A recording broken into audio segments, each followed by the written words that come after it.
Helo,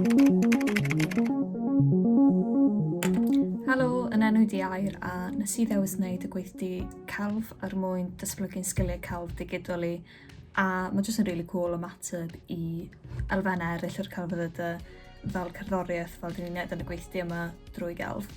Mae'r gweithdy wedi bod yn really hwyliog ag ysgam. Dechreuon ni drwy edrych ar album covers cool. Dyma un o'n i'n hoffi anno ag jyst cymryd syniadau ar gyfer datblygu ni'n hun.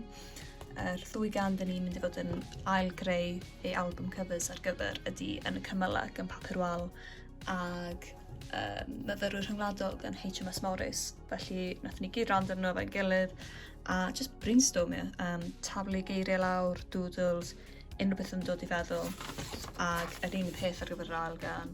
A wedyn just trafod nhw ag just gweld sut yn syniadau ni gyd yn plethu. Erbyn yr ail wythnos, nath ni just mynd rownd a chwilio am bethau oedd yn atgoffa ni o'r caneuon, rhywbeth oedden ni eisiau datblygu yn bellach ag unrhyw syniadau fysa ni'n gallu mynd â nôl i'r gweithdy. Hierarchy.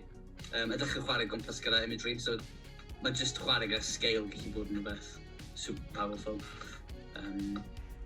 So, yn y sesiwn yma, nath staff cychwyn fynd trwy gwahanol dechnegau mi o'n defnyddio, dangos nhw ar y Zoom ag pryd gyfleoedden ni drio peth allan yr un I pryd. Felly dyma ddiwedd yr drydydd sesiwn ag oedd hwnna'n rili gyffrous achos oedd ni'n cychwyn gweld pethau'n dod at ei gilydd, gweld sut mae staff yn defnyddio gwahanol dechnegau ar gyfer creu I posteri I album covers o a just gweld sut ni'n gallu defnyddio nhw a nes I rili fwynhau.